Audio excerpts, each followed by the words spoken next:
दोस्तों आप लोगों ने नोटिस किया होगा मोटर की रेटिंग होती है किलोवाट या फिर एचपी में, लेकिन जब बात ट्रांसफार्मर की आती है तो उसकी रेटिंग होती है केवीए में। यहीं पर बहुत सारे लोग कंफ्यूज हो जाते हैं और पूछते हैं कि ट्रांसफार्मर की रेटिंग केवीए में क्यों होती है, किलोवाट में क्यों नहीं होती। आज इस वीडियो में हम लोग इस कॉन्सेप्ट को एकदम इजी लैंग्वेज में समझने वाले हैं। नमस्कार दोस्तों, स्वागत है आप लोगों का इलेक्ट्रोमर्स पर, जहां हम ऐसे ही इलेक्ट्रिकल टॉपिक्स को बड़े ही आसान भाषा में समझते हैं। तो चलिए आज की वीडियो को जल्दी से स्टार्ट कर लेते हैं। सबसे पहले हम लोग समझते हैं कि रेटिंग का मतलब क्या होता है। दोस्तों किसी भी इलेक्ट्रिकल इक्विपमेंट के अंदर रेटिंग का मतलब होता है वो मैक्सिमम लोड जो इक्विपमेंट सेफली हैंडल कर सके। मतलब वो कितना करंट हैंडल कर सकता है, कितने वोल्टेज हैंडल कर सकता है और मोटर या फिर ट्रांसफार्मर बिना ओवरहीट हुए अच्छे से काम कर सकता है। इसे हम रेटिंग कहते हैं। अब दोस्तों देखते हैं कि जो मोटर होती है उसकी रेटिंग एचपी या फिर किलोवाट में क्यों होती है। देखिए मोटर का काम होता है इलेक्ट्रिकल एनर्जी को मैकेनिकल एनर्जी में कन्वर्ट करना। इसी वजह से मोटर के अंदर आउटपुट बहुत ज्यादा इंपॉर्टेंट होता है, जैसे कितना काम हो रहा है और मोटर कितनी पावर डिलीवर कर रही है। इसीलिए मोटर की रेटिंग होती है किलोवाट या फिर एचपी के अंदर, क्योंकि किलोवाट ये डिनोट करता है कि एक्चुअल कितनी पावर यूज हुई है। अब देखते हैं दोस्तों हमारे इस ट्रांसफार्मर के अंदर क्या हो रहा है। देखिए ट्रांसफार्मर के अंदर कोई भी मैकेनिकल आउटपुट नहीं होता है, इसके अंदर कोई भी यूजेबल पावर क्रिएट नहीं होती है, सिर्फ electrical energy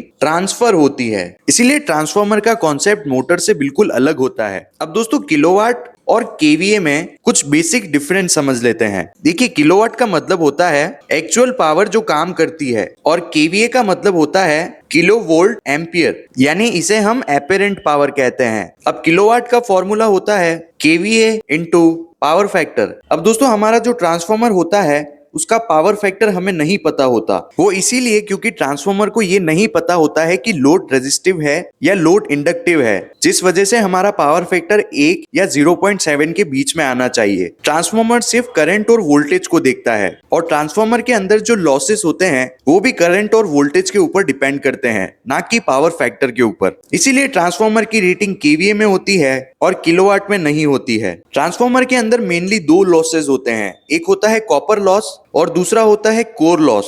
copper loss current पर डिपेंड करता है और कोर या फिर आयरन लॉस वोल्टेज पर डिपेंड करता है, और इन लॉसेस का सीधा रिलेशन होता है केवीए से। इन लॉसेस को ध्यान रखते हुए ही इंजीनियर्स ने ट्रांसफार्मर की डिजाइन करते समय केवीए रखा, ना कि किलोवाट। अब मान लीजिए अगर किसी ट्रांसफार्मर को किलोवाट में रेट कर दिया जाए तो क्या प्रॉब्लम हो सकती है। अगर ऐसा हुआ तो पावर फैक्टर की चेंज होते ही रेटिंग गलत हो जाएगी, जिस वजह से ओवरलोडिंग का रिस्क बढ़ जाता है। जो ट्रांसफार्मर है वो हीट होने लगेगा। इसीलिए सेफ्टी और एक्यूरेसी के लिए हम हमेशा केवीए यूज करते हैं जब भी कहीं पर ट्रांसफार्मर की बात आती है। अब इस चीज को एक एग्जांपल से समझिए। मान लीजिए एक ट्रांसफार्मर 100 केवीए का है और उसका पावर फैक्टर 1 है, तो उसकी यूजेबल पावर 100 किलोवाट होगी। और अगर पावर फैक्टर 0.8 हो गया, उस सिचुएशन में उसकी यूजेबल पावर 80 किलोवाट हो जाएगी। आप लोग देख सकते हैं ट्रांसफार्मर तो सेम ही है 100 केवीए का, लेकिन उसका अब लोड चेंज हो चुका है। इसीलिए हम लोग ट्रांसफार्मर की रेटिंग केवीए में लेते हैं, ताकि उसके लोड या फिर आउटपुट पर कोई भी फर्क ना पड़े।